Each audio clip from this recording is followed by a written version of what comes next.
Advertencia del Financial Times. Los estados de bienestar europeos no van a ser capaces de seguir sufragando su generoso sistema público de pensiones. Veámoslo.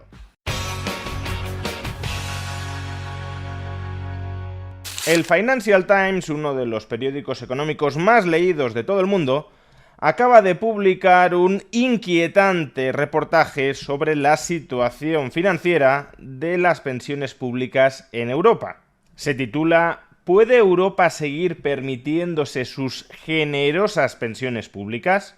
Y las cifras que ofrece este artículo, si bien muchas de ellas conocidas, en conjunto describen un panorama desolador.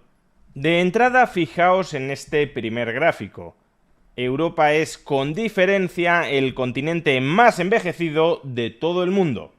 La edad media dentro del continente europeo es de 43 años, 12 más que la media mundial.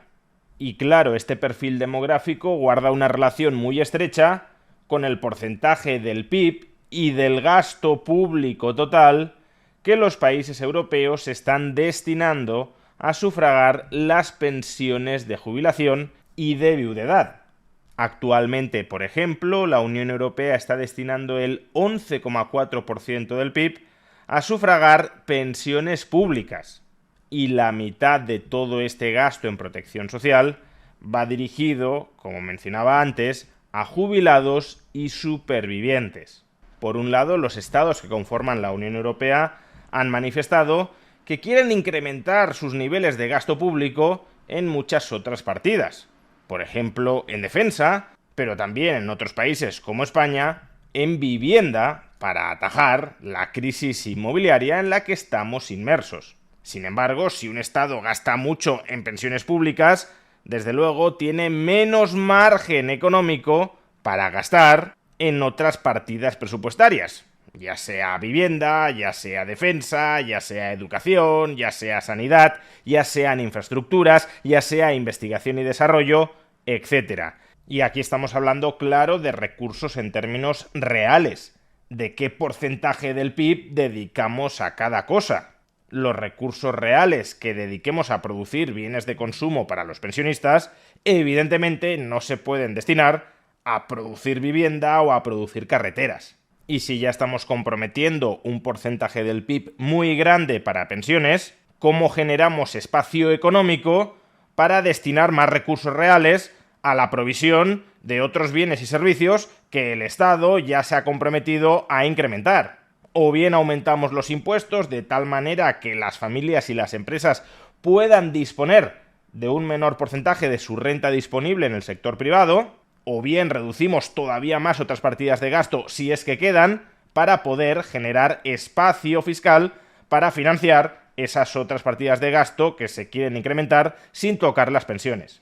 Ese es, como digo, un primer problema, que ya gastamos mucho en pensiones públicas, sobre todo habida cuenta de que los estados europeos quieren ahora gastar mucho más en otras partidas.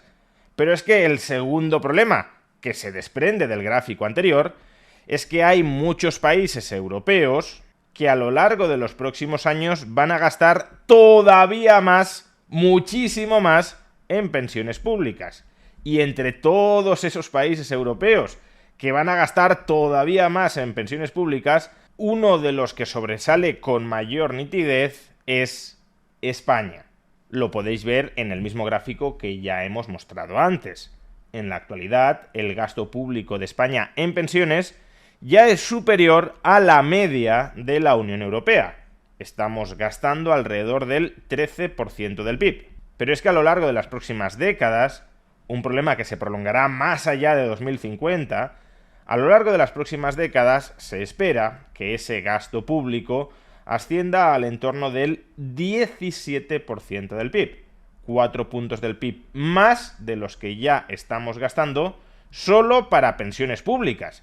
Si hay que gastar más en pensiones públicas, pero también en vivienda, en infraestructuras, en sanidad, en I+D y en otras muchas partidas presupuestarias de las que tanto les gusta hablar a nuestros políticos, ¿de dónde salen los recursos económicos para todo ello?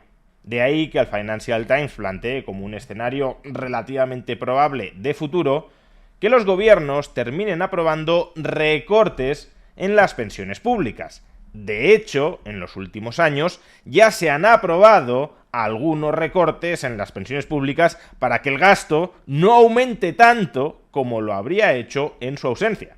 Pero antes de visualizar los recortes que ya se han aprobado y de reflexionar sobre los recortes que pueden estar por venir, dejadme que os recuerde que una forma de prepararse frente a esa posible modificación unilateral de las condiciones de jubilación es conformando un patrimonio financiero propio, que es algo que puedes hacer a través de la plataforma que apadrina este vídeo, Indexa Capital.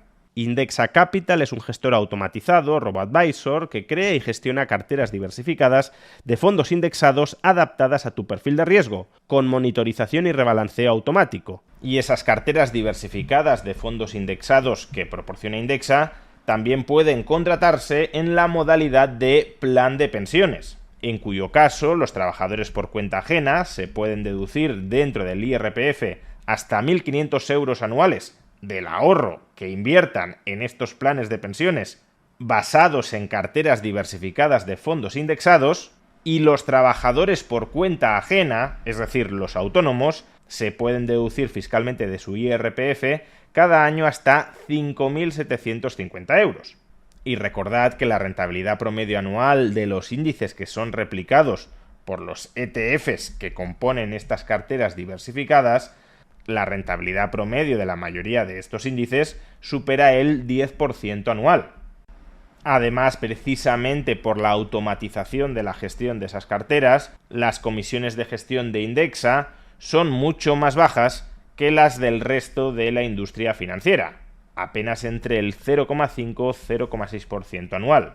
Por todo ello, estas carteras diversificadas de ETFs que replican los principales índices bursátiles globales constituyen un buen instrumento para capitalizar a largo plazo el ahorro personal. Podrás obtener más información sobre Indexa Capital pinchando en el enlace que aparece en la caja de descripción de este vídeo o en el comentario destacado. Pues bien, como decía, dada la creciente presión que sobre las finanzas públicas está ejerciendo el gasto en pensiones, no es que quepa especular que en el futuro se vayan a aprobar recortes, es que ya se han aprobado recortes que van a impactar en el futuro. Por ejemplo, en este gráfico se muestra cuánto se va a reducir entre 2022 y 2070 la pensión pública como porcentaje del salario medio de la economía. Y como vemos, en las principales economías europeas, Italia, España, Francia o Alemania, ya se han aprobado reformas para ir recortando progresivamente el porcentaje del salario promedio de la economía que termina desembolsándose en pensión. Pero es que incluso con estos recortes, el gasto se va a mantener o va a evolucionar hacia los niveles que hemos visto antes, niveles que son extraordinariamente altos si se quieren sufragar otras partidas presupuestarias. De ahí que probablemente veamos mayores recortes en las condiciones de acceso a las pensiones en el futuro. Y esos recortes futuros van a chocar tanto con las preferencias electorales de los votantes de esos países, cuanto con la planificación financiera personal de esos mismos votantes. Ni van a querer recortes en las pensiones públicas, ni muchos de ellos van a poder asumirlos financieramente. Por un lado, y como decía, los recortes, los ajustes en los diversos parámetros que conforman las pensiones públicas no cuentan con el apoyo de la población europea. Si se les pregunta a los pensionistas o a los trabajadores en activo si apoyarían un alargamiento de la edad de jubilación, lo que observamos en Reino Unido, en España, en Polonia, en Italia, en Alemania o en Francia, es que hay más trabajadores en activo que se oponen a esta medida que trabajadores en activo que la apoyan.